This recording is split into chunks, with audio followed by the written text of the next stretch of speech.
Just about everyone I know wants to sleep better. So if you failed at resolving a sleep issue, it's totally not your fault. There's a lot of information out there and it can be super confusing. And many times the information overload is going to keep you from success. So if you've been concerned about not sleeping well, I want to put those fears to rest. You can do this. I know that because I had sleep issues almost my whole life. You just need the right protocol. And big pharmaceutical companies, they want you to think that you need medication to fix your sleep, but they are wrong. The best methods for improving your sleep are all natural. And very few people are trained on how to sleep. And because I lived with insomnia for much of my adolescence and throughout my 20s, I began to study what the sleep experts had to say.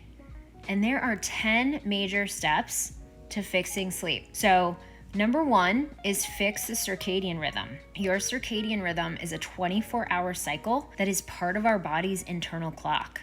And fortunately, you can train your circadian rhythm. There are 3 ways to retrain your circadian pattern, okay? And this includes, first, going to bed and getting up at the same time daily. Yeah, even on the weekends. Then second, exposing yourself to sunlight immediately after waking up. Like I take my dogs out, and that helps me get some sun in my eyeballs. And then number 3, getting outside at any point and sitting barefoot for 22 minutes to electrically ground yourself to the earth. Okay, number 2, increase your sleep pressure. So sleep pressure is this process where you have this buildup of a sleep molecule called adenosine, and it makes your brain sleepy. So to increase the sleep pressure, you gotta avoid long naps during the day, and you have to minimize your caffeine intake. Number 3, you gotta manage stress. So when you're experiencing stress, you activate those fight or flight hormones like cortisol that work against sleep. And when your body perceives that you are in danger, it's gonna prevent you from going down, okay? This mechanism, it kept our species alive. However, the things that we stress about today are just not about the danger of being eaten or dragged off in the middle of the night. So start to employ tools that counteract mental and emotional stress by practicing meditation before bed, and then also physically exert yourself during the day. I personally find that being out in nature, it counteracts my stress, and also a good hard workout, like a good sweat. Number 4 is decrease inflammation. Inflammation is the root cause of most health problems, and when you don't sleep, you create more inflammation in your body. So the best solution for reducing inflammation is by changing what you eat. So stop putting in those gut irritants like gluten, sugar, dairy, and lectins, and drink lots of quality water. Infuse yourself with quality nutrients from nutrient-dense foods. Number 5 is proper nutrition. So in today's world, getting the proper nutrition from our diet is nearly impossible.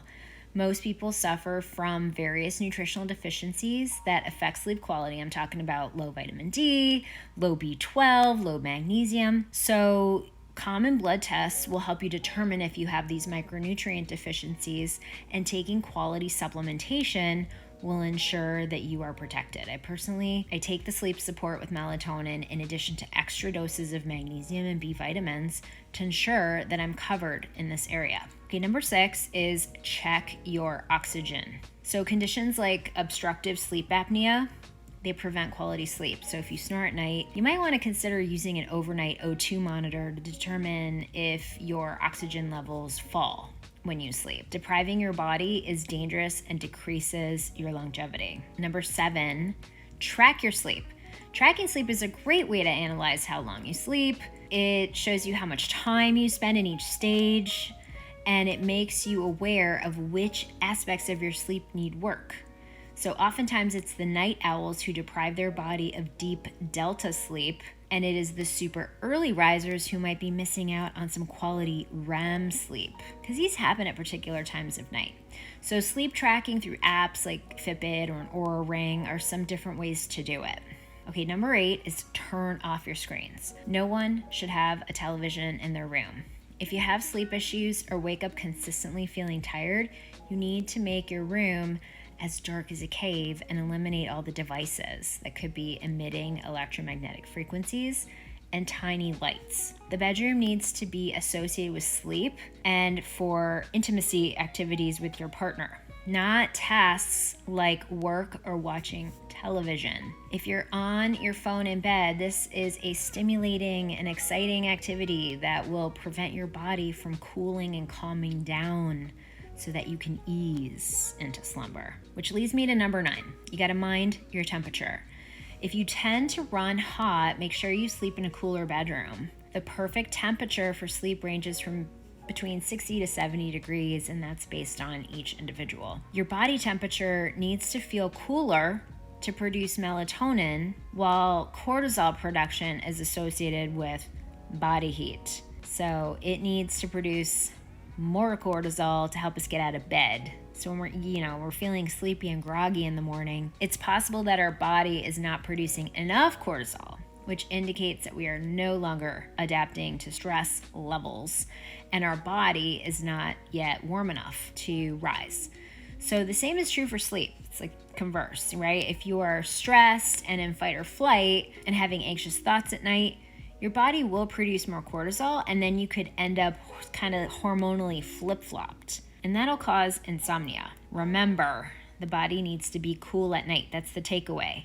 Cool at night. Okay, number 10 is hire a coach. Most people simply do not make sleep a priority. Rarely does ignoring a problem make it any better. Am I right?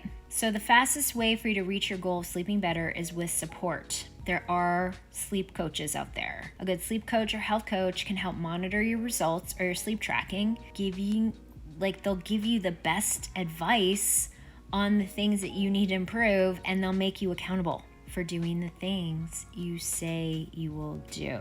I would love to hear which of these 10 things are most helpful to you, and I want to hear more about your sleep. I'm obsessed with sleep, so please comment below. Stay healthy, my friends. It's progress, not perfection.